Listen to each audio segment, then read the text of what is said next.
Good morning, students. I am Sindhuja from Arcane Gyanjodi Public School, Chengalpat. Today, I will take the science class for 9th standard. Today's portion is Chapter 2, Is Matter Around Us Pure? Today, we will discuss about metals, non-metals and metalloids. What is metal?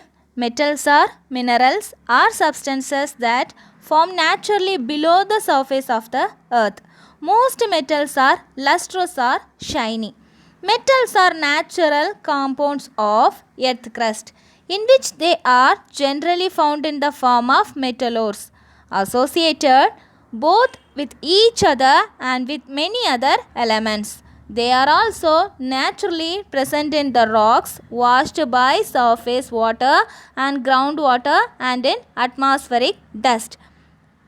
So these are all things one of the example of metal: iron, silver and gold. All are able to understand? Okay, now move on to next one. Non-metals. Non-metals are the elements which form negative ions by accepting or gaining electrons. Non-metals are those which lack all the metallic attributes. They are good insulators of heat and electricity. They are mostly gases and sometimes liquid. They are even solid at room temperatures like carbon, sulfur and phosphorus. So these are all the non-metal things: carbon, sulfur and red phosphorus. The next one is metalloid. Metalloids are a small group of elements found in the periodic table of elements along the zigzag line that distinguishes metals from non-metals and is drawn from between boron and aluminum to the border polonium and astatine. So that is a metalloid. So these are all things, the examples of metalloids for silicon, boron, antimony and germanium. Then move on the properties of metals. Most elements are metals. For example, metals include iron, tin, sodium and plutonium. Metals exhibit the following properties, usually solid at room temperature, exception of mercury. High luster. Then metallic appearance for metals, good conductors of heat and electricity, malleable, can be bent and pounded into the thin sheets. Then ductile, corrode or oxidized in air and seawater, usually dense. That means exception include lithium, potassium and sodium metals. May have a very high melting point, readily lose electrons. So these are all things, one of the properties of metals. All are able to understand? Then move on the property of metalloids. Metalloids include boron, silicon and arsenic.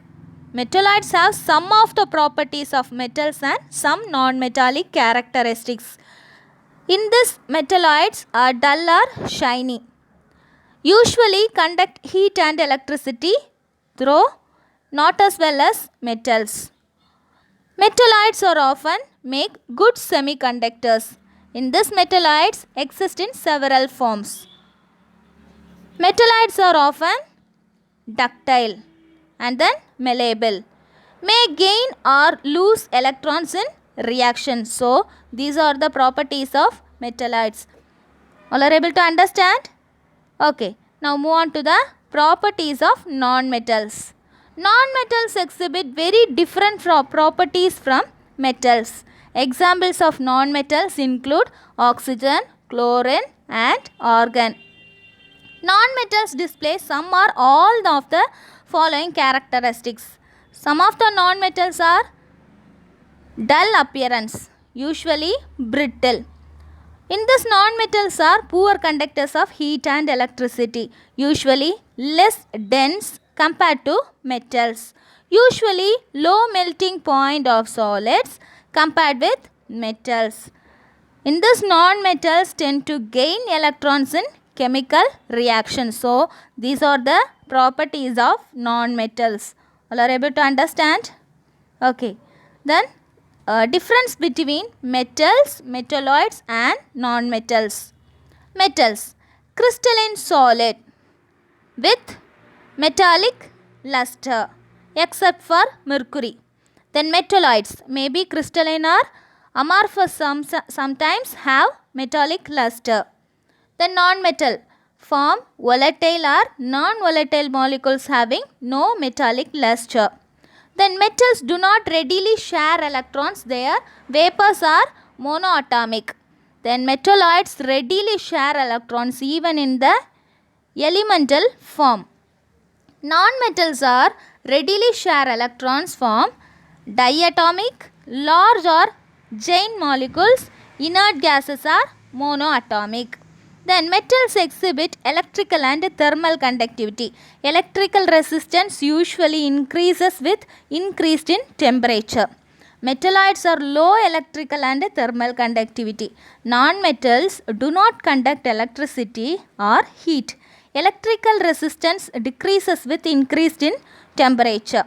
Then metals have high density and useful mechanical properties. Metalloids are moderate density, no useful mechanical properties. Then non-metals are low density of no useful mechanical properties. Then electropositive form cations. For example, copper, sodium are examples of metals. Metalloids have sometimes electropositive, sometimes electronegative. Non-metals have electronegative form anions, for example sulfur, chlorine. Okay. Then metals form basic oxide, for example calcium oxide. Metalloids form acidic oxide. Non-metals form acidic oxide, for example sulfur dioxide.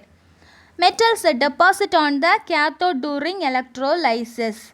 Metalloids deposit on the cathode. Non-metals deposit on the anode, for example oxygen, chlorine. Metals either form no compounds with hydrogen or form unstable compounds, usually non-volatile. Metalloids form stable compounds with hydrogen, for example hydrogen silate. The non-metals form stable compound with hydrogen, usually volatile. Hydrogen sulfide, ammonia. So these are all the difference between metalloids, metal and non-metal things. Then chemical properties of metals and non-metals.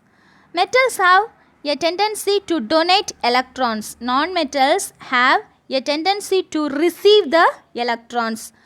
Displace hydrogen gas from dilute acid. For example, zinc plus 2 molecules of hydrogen chloride give hydrochloric acid, give zinc chloride plus hydrogen gas. The non-metals don't displace hydrogen gas from dilute acid. Metals are reactive with oxygen to produce basic oxides.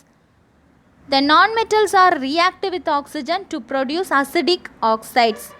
Metals are reactive with hydrogen to produce hydrides. Then non-metals are reactive with hydrogen to produce covalent compound. All are able to understand? Okay. Now move on the uses of metals, metalloids and non-metals. The properties of the types of elements helps to determine their variety of uses. Metals are used to build structures for jewelry and coins and for electrical wirings. The non-metals are often essential for our life. They are used in medicines, fertilizers and disinfectants. Then metalloids find use as semiconductors and alloying agent to moderate the properties of metals. So these are all the uses of metals, metalloids and non-metals. All are able to understand? Okay. Thank you.